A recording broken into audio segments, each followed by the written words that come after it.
अस्सलाम वालेकुम दोस्तों, मैं हूं सैयद वसी। तो अगर आपके पास 10 मेथड्स हैं ऑलरेडी फ़जर की नमाज़ के लिए उठने के, और अगर मैं आपको एक एडिशनल 10 मेथड्स बता दूं, उसके बावजूद अल्लाह के फ़ज़ल और अपनी ख़ुद की हिम्मत के बगैर आप फ़जर की नमाज़ के लिए नहीं उठ सकते। तो आज के टॉपिक में मैं कवर करूंगा कि why you should be getting up for फजर and how you should be getting up for फजर। तो देखिए, पॉइंट नंबर 1 ये है कि बुखारी शरीफ की रिवायत है कि जनाब सैयदना मोहम्मद मुस्तफ़ा सल्लल्लाहु अलैहि वसल्लम ने फरमाया कि एक मुनाफिक के ऊपर फजर और इशा की नमाज से भारी कोई और दूसरी नमाज नहीं गुजरती। मतलब it is very difficult for a मुनाफिक और for a hypocrite to be offering इशाज एंड फजर सला।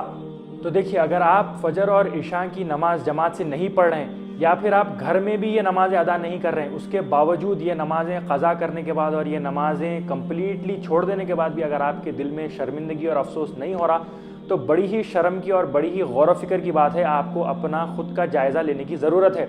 अब देखिए, पॉइंट नंबर 2 ये है कि जनाब सैयदना रसूलुल्लाह ने फरमाया कि अगर कोई इंसान इशा की नमाज जमात के साथ अदा कर ले और वो पूरी रात सो जाए, फिर उठे और फिर फजर की नमाज जमात के साथ अगर वो अदा कर ले, तो उसे पूरी रात इबादत करने का सवाब दिया जाता है। तो ये थे 2 reasons Y you should B offering फजर सला। तो अब देखिए, how you should be getting up for फजर। पॉइंट नंबर 1 ये है कि मुफस्सिरीन फरमाते हैं कि रात में सोने से पहले अगर आपकी सोच पाकीज़ा नहीं रही, आपकी सोच अगर गंदी रही, मतलब आप ये दुनिया की गंदगी के बारे में, दुनिया की बुराइयों के बारे में अगर आप सोचते हुए सोते हैं, तो it gets very difficult for you to get up for फजर। लेकिन अगर आप रात में सोने से पहले अल्लाह के ज़िक्र में मसरूफ़ हैं, या हुजूर के ऊपर दुरूद भेजने में मसरूफ़ हैं, या हुजूर की सीरत या इस्लाम से रिलेटेड कोई भी मसले मसाइल के बारे में अगर आप सोचते हुए सोते हैं, आपकी सोच पाकीज़ा रखे, तो इट इज़ वेरी डिफ़िकल्ट नहीं, it is very easy for you to get up. तो पॉइंट नंबर 1 ये है कि आपकी सोच अगर पाकीज़ा रही रात में सोने से पहले, तो it is very easy for you to get up for फजर।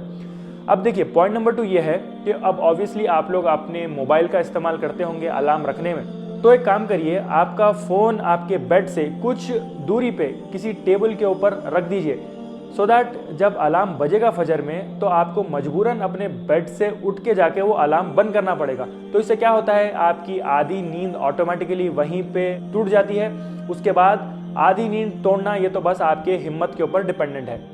तो पॉइंट नंबर 3 ये है कि अगर आप फजर की नमाज अदा करने का इरादा कर लेते हैं, आप अलार्म भी रख लेते हैं, आप नियत भी कर लेते हैं, लेकिन उसके बाद मुसलसिल रिपीटेडली अगर आपकी फजर की नमाज इधर क़ज़ा हो रही है या फिर आपकी नमाज छूट रही है, तो मुफस्सिरीन फरमाते हैं कि आप अपने प्रीवियस डे का जायज़ा लें कि क्या आपने कोई ऐसा काम किया है जो अल्लाह और उसके रसूल को नापसंद हो।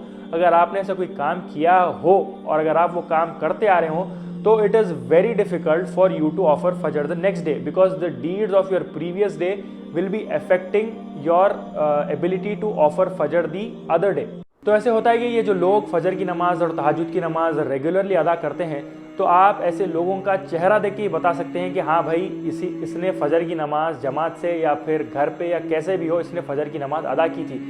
क्योंकि नूर आँखों में तो चेहरों पे उजाले होंगे, मुस्तफ़ा वालों के अंदाज निराले होंगे, इस दुनिया में भी उनके दम से मुक़द्दर चमका और महशर में भी उनकी रहमत के हवाले होंगे। तो इजाज़त दीजिए, इंशाअल्लाह ताला आप लोग से फिर मुलाकात होगी। मैं हूँ आपका दोस्त सैयद वसी। आज के लिए बस इतना ही। अस्सलामु अलैकुम व रहमतुल्लाहि व बरकातुहू।